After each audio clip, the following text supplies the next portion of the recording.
YouTube ആപ്ലിക്കേഷനിൽ ഈ ഒരു സെറ്റിങ്സ് നിങ്ങൾ നിർബന്ധമായും ചെയ്തു വെക്കണം. ചെയ്തു വെച്ചാൽ നിങ്ങൾക്ക് തന്നെയാണ് ഗുണം. അപ്പോൾ ഏതാണ് സെറ്റിങ്സ് കാണിച്ചു തരാം. അതിനായിട്ട് നിങ്ങളുടെ യൂട്യൂബ് ആപ്ലിക്കേഷൻ ഓപ്പൺ ആക്കി കഴിഞ്ഞാൽ ഇവിടെ യു എന്ന് പറഞ്ഞ പ്രൊഫൈൽ കാണാൻ സാധിക്കും. അതിൽ ക്ലിക്ക് ചെയ്യുക. അതിൽ ക്ലിക്ക് ചെയ്താൽ ഏറ്റവും മുകളിൽ സെറ്റിങ്സ് കാണാൻ സാധിക്കും. ഈ സെറ്റിങ്സിൽ ക്ലിക്ക് ചെയ്യുന്ന സമയത്ത് ഏറ്റവും താഴെ സ്ക്രോൾ ചെയ്യുന്ന സമയത്ത് ഇവിടെ കാണാൻ സാധിക്കും പ്ലേ ബാക്ക് എന്ന് പറഞ്ഞ ഈ ഓപ്ഷൻ. ഇതിലൊന്ന് ക്ലിക്ക് ചെയ്യാം. അതിൽ ക്ലിക്ക് ചെയ്യുന്ന സമയത്ത് ഇതാണ് ഇതിൻ്റെ ഇൻ്റർഫേസ്. ഇവിടെ ഏറ്റവും ലാസ്റ്റത്തെ പിക്ചർ ഇൻ പിക്ചർ എന്ന് പറഞ്ഞ ഈ ഓപ്ഷൻ നിങ്ങളുടേത് ഡിസേബിൾ ആയിരിക്കും, ഓഫ് ആയിരിക്കും. നിങ്ങൾ ഇപ്പോൾ തന്നെ ഇത് എനേബിൾ ആക്കി കൊടുക്കുക.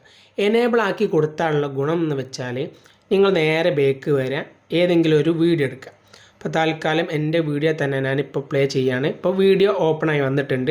നിങ്ങൾക്ക് ഇതുപോലെ ഏത് വീഡിയോ എടുത്തതിന് ശേഷം ജസ്റ്റ് ഒന്ന് ഹോം പേജിലേക്ക് വന്നാൽ ഇതുപോലെ നിങ്ങൾക്ക് ഇവിടെ കാണാൻ സാധിക്കും.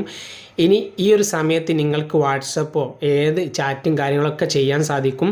ഇതിനപ്പോൾ സൗണ്ട് കുറച്ച് വെച്ചതാണ്. നിങ്ങൾക്ക് ഇതുപോലെ കുറച്ച് വലുതാക്കാനും കാര്യങ്ങളൊക്കെ നീക്കിയൊക്കെ വെക്കാൻ സാധിക്കും. പോസാക്കാം, എല്ലാം ചെയ്യാം. ഇനി കളയണം എന്നുണ്ടെങ്കിൽ നേരെ ഇതിൽ ക്ലിക്ക് ചെയ്തിട്ട് ഇവിടെ ഈ ഒരു തെറ്റിൽ ക്ലിക്ക് ചെയ്താൽ മതി. ഇനി അതല്ല നേരെ യൂട്യൂബിലേക്ക് പോകണമെന്നുണ്ടെങ്കിൽ ഈ ഒരു മുകളിൽ ക്ലിക്ക് ചെയ്താൽ അതിൻ്റെ യൂട്യൂബ് ആപ്ലിക്കേഷനിലേക്ക് പോകാൻ സാധിക്കുന്നതാണ്. ഇനി ഈ ഒരു ഓപ്ഷൻ വേണ്ടാന്നുണ്ടെങ്കിൽ, ശല്യമാകുന്നുണ്ടെങ്കിൽ നിങ്ങൾക്ക് വേണമെങ്കിൽ അവിടെ പോയിട്ട് പിക്ചർ ഓഫ് ആക്കിയാലും ഈ ഒരു പ്രശ്നം പരിഹരിക്കാൻ സാധിക്കുന്നതാണ്.